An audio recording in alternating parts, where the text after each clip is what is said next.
you suck dicks? Sir, no, sir! Are you a Peter Puffer? Sir, no, sir! I'll bet you're the kind of guy that would fuck a person in the ass, not even have the goddamn common courtesy to give him a reach around. I'll be watching you. Full Metal Jacket is hailed as one of the greatest war films ever made. But what really happened behind Stanley Kubrick's camera is far darker than you think. Fact 1. Did you know Full Metal Jacket wasn't filmed anywhere near Vietnam? Stanley Kubrick had a crippling fear of flying, so he refused to leave England. Instead of real jungles, they transformed abandoned gasworks in London into the war-torn city of Hue. Production designer Anton Furst imported dozens of palm trees all the way from Spain. Those palm trees were stuck right into gray, industrial London soil. Hundreds of plastic plants filled in the gaps to sell the illusion. Entire city streets were built from scratch to look bombed and destroyed. Locals were shocked to see palm trees and burnt-out tanks next to factories.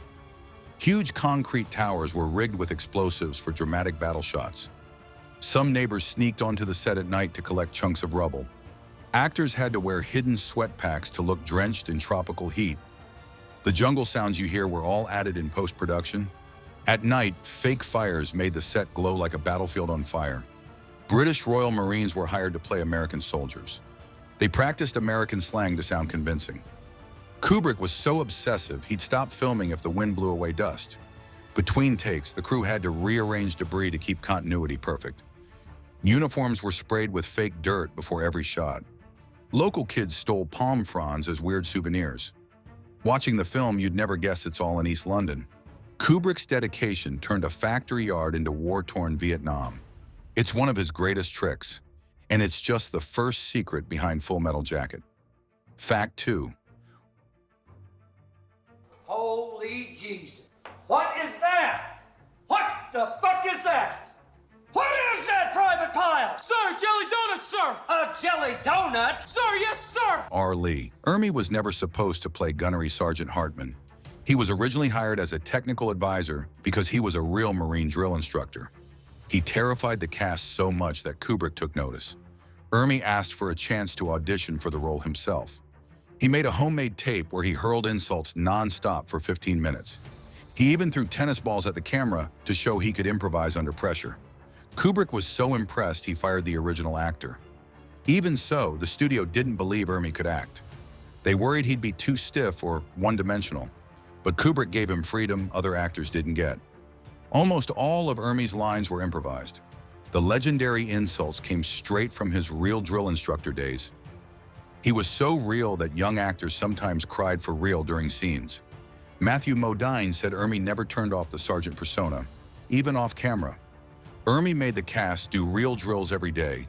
He even demanded the right to shout unscripted orders. Kubrick, famous for controlling every line, let him run wild. This made Hartman one of the most believable characters in war movie history. It's still the role that defined Ermey's entire career. He once said he was just being himself on screen. His harsh performance still gives new recruits nightmares. It's proof that sometimes the best casting is pure luck, and it changed the movie forever. Fact 3.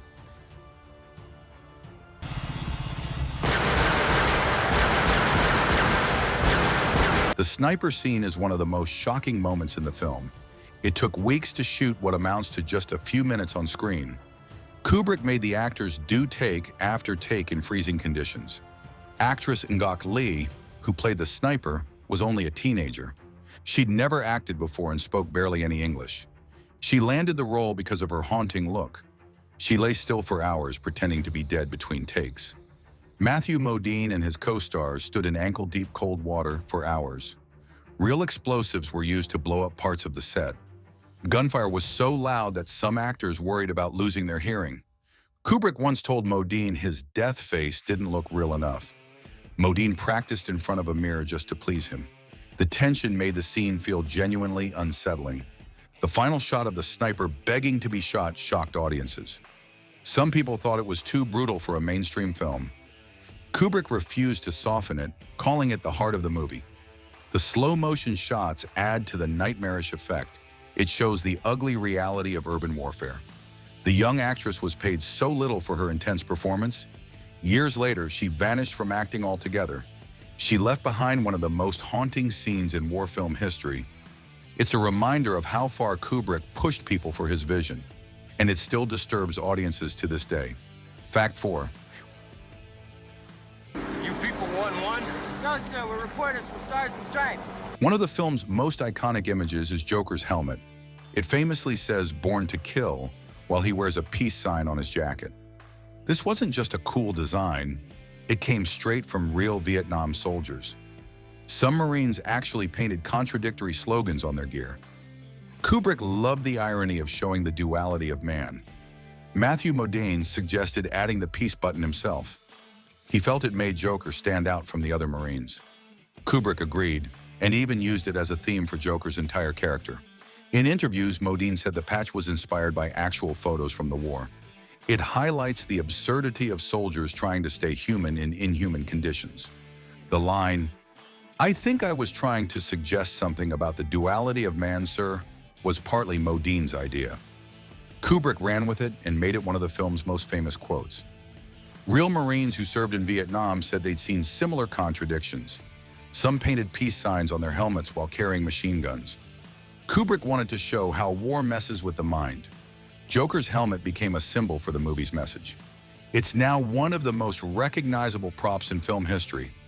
Fans still make replicas and wear them to conventions. Modine kept the original helmet as a souvenir. It reminds him how much freedom Kubrick gave him on set. Behind that simple design lies a deep statement on humanity. It's proof that tiny details can carry huge meaning. And it's a dark truth that makes Full Metal Jacket unforgettable. Fact 5.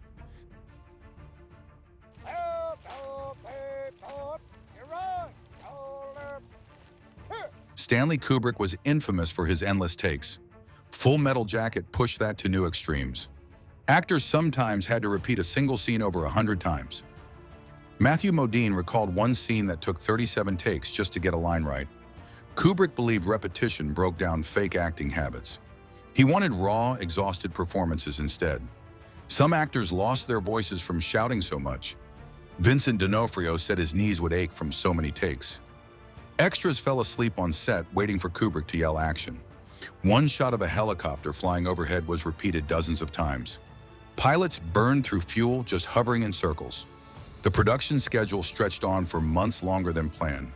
D'Onofrio gained so much weight to play Private Pyle that he injured his knees climbing stairs. He said the constant retakes made him feel like he was in a real boot camp. Some crew members quit because they couldn't handle Kubrick's perfectionism. Even R. Lee Ermey got so hoarse that he had to dub lines later. But Kubrick refused to compromise. He once told Modine that realism required real suffering. This method gave the film its unsettling authenticity. It also left the cast mentally drained by the end. Many said it was the hardest shoot they ever survived, yet they all agreed the final result was worth every take. It's a testament to Kubrick's obsessive genius. Fact 6. Get up there, Pyle! Pull! Pull, Pyle, pull! Vincent D'Onofrio went through an insane physical transformation for his role. Before Full Metal Jacket, he was a skinny stage actor.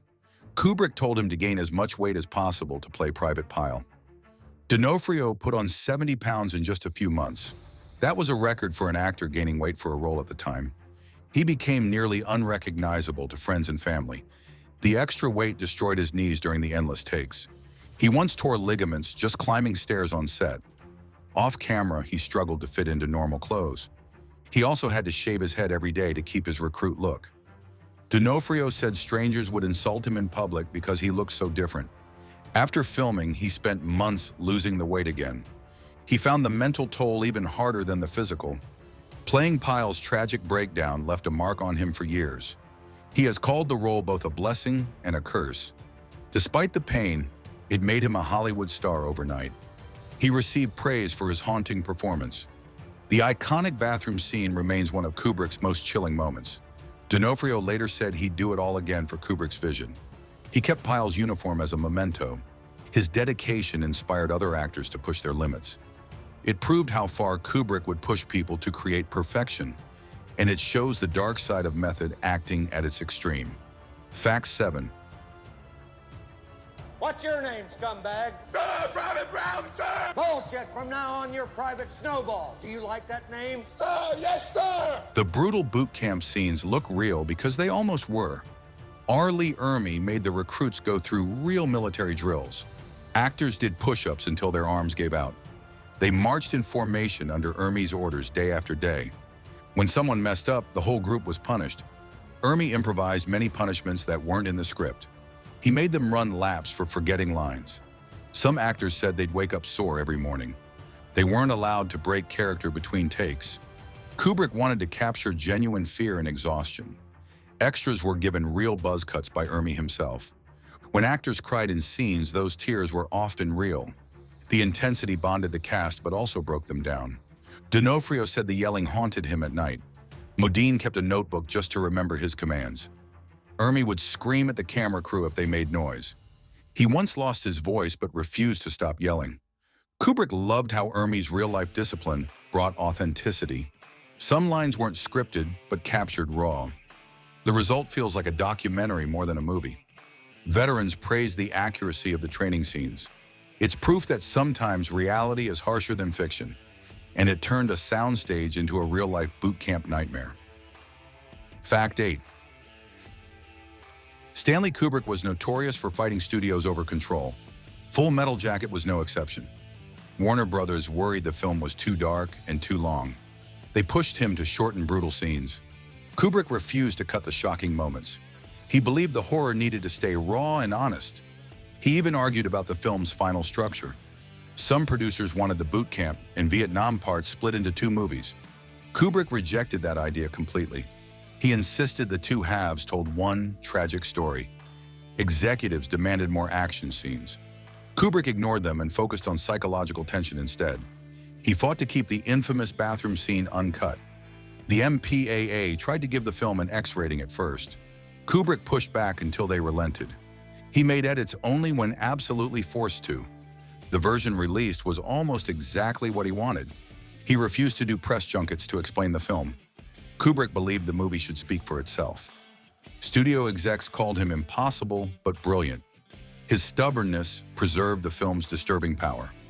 Full creative control gave it the haunting tone fans love today, and it shows why Kubrick remains one of cinema's most uncompromising visionaries. Fact 9. Many lines and scenes came straight from real Marine stories. Kubrick and writer Gustav Hasford interviewed Vietnam vets for months. They gathered true tales that sounded stranger than fiction. The soap in the sock beating came from multiple boot camp rumors. Some Marines admitted it happened in real barracks. The nickname Gomer Pyle was real slang for clueless recruits. Joker's wisecracks mirrored jokes soldiers told to cope. Hasford, a Marine himself, slipped his own boot camp nightmares into the script. Kubrick demanded authenticity down to real slang and insults. He forced actors to memorize Marine manuals. Even Joker's peace pin came from photos of real grunts. The tragic fate of Private Pyle echoed real-life stories of recruits who broke under pressure. Some veterans say they knew a Pyle during their service. The film's dark humor matched the black comedy of actual foxholes. Kubrick insisted on filming scenes word for word from vet interviews. Lines like "Born to Kill" came from graffiti on real helmets. The duality theme was inspired by contradictory soldiers Kubrick met. Marines who saw the movie praised its gritty honesty. Many said it felt uncomfortably close to home. The realism still shocks new generations of viewers. Kubrick showed war through the eyes of real men who lived it. It's why Full Metal Jacket feels timeless and true, and it remains a tribute to those voices hidden in history. Fact 10. Full Metal Jacket took so much out of Kubrick that he never tackled war again. The production drained him mentally and physically. He spent years researching Vietnam before a single frame was shot. He obsessed over tiny details like real boot polish brands. The endless takes frustrated even him at times. He once said the film gave him nightmares long after it wrapped. Crew members recall him pacing the set deep into the night. He knew he'd made something powerful but disturbing. Despite its success, Kubrick refused offers to direct other war stories. He turned down multiple Vietnam scripts after. He felt he'd said all he wanted to say about war's insanity. Privately, he called it one of his hardest projects ever. Friends said he watched the final cut alone for weeks. He looked for flaws no one else could see. When asked why he never revisited the genre, he'd just smile. He once joked that making Full Metal Jacket was like surviving basic training himself. It pushed him to his creative limit. That's why the film feels so raw and real. Kubrick moved on to different themes in his later films. Yet Full Metal Jacket remains his most haunting look at human violence. It's proof that some truths are too dark to film twice, and it shows why this masterpiece will never lose its power.